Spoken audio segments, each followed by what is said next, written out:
రెండు జీవితాలను నూరేళ్లు కలిపే పెళ్లిని వీలైనంత గొప్పగా, వీలైనంత ఆర్భాటంగా చేసుకోవాలనుకోవడాన్ని ఎవరు కాదంటారు చెప్పండి. అందుకే కోటీశ్వరుల పెళ్లిళ్ళు డెస్టినేషన్ వెడ్డింగ్లుగా విరాజిల్లుతున్నాయి. మహాకోటీశ్వరుల పెళ్లిళ్ళు ఏకంగా విదేశాల్లో జరిగిపోతున్నాయి.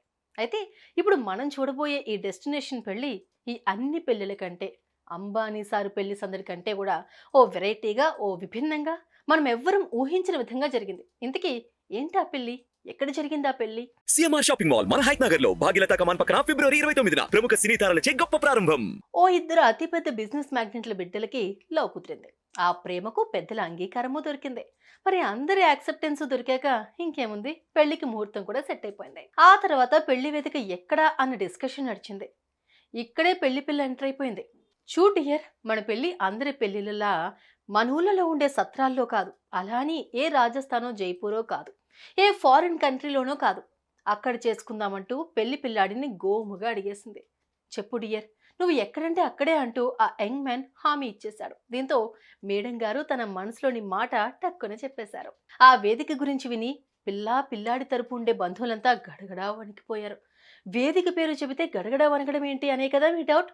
మరేం లేదండి, పెళ్లిని అమ్మాయి హిమాచల్ ప్రదేశ్లోని మంచు కొండలో చేసుకోవాలి అనుకుంది. -25 డిగ్రీ సెంటీగ్రేడ్ ఉష్ణోగ్రతలో, అంటే గడగడలాడే చలిలో, మంచు ఫుల్లుగా కురుస్తూ ఉండగా తన ప్రియుడు తన మెల్లో 3 ముళ్ళు వేయాలని కోరుకుంది. అదన్నమాట సంగతి. ఇంకేం చేస్తారు, పిల్లకు అబ్బాయి మాటిచ్చాడాయే. మనసులో గొనుక్కున్నా నీ ఇష్టం తల్లి, కాదంటే మాత్రం నువ్వు ఊరుకుంటావా అంటూ ఓకే చెప్పేశారు. మరి పెళ్లి ముహూర్తం వచ్చేసింది. ఓవైపు ఫుల్లుగా మంచు, మరోవైపు జివ్వుమనిపించే చలి. ఆ వాతావరణంలో ఆ పెళ్లి చక్కగా జరిగిపోయింది.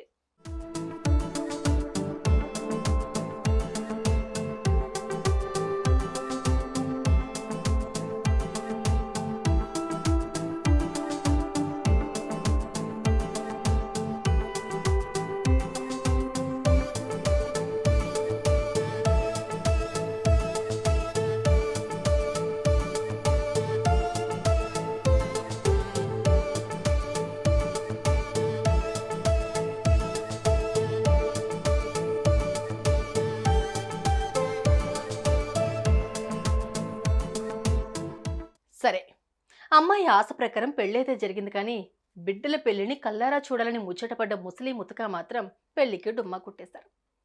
ఉడుకు రక్తంతో ఉన్న కుర్రకారు మాత్రం అతిథులుగా విచ్చేశారు.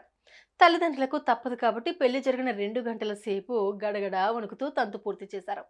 ఇదంతా పక్కన పెడితే పురోహితుడు, ఫోటోగ్రాఫర్స్, డెకరేషన్ వాళ్ళు, మేళగాళ్ళు మాత్రం మామూలుగా తీసుకునే ఫీజుకి అదనంగా ఓ 3 ఇంతులు ఛార్జ్ బాధేశారు. అవును మరి, మంచులో పెళ్ళంటే మాటలా ఏంటి?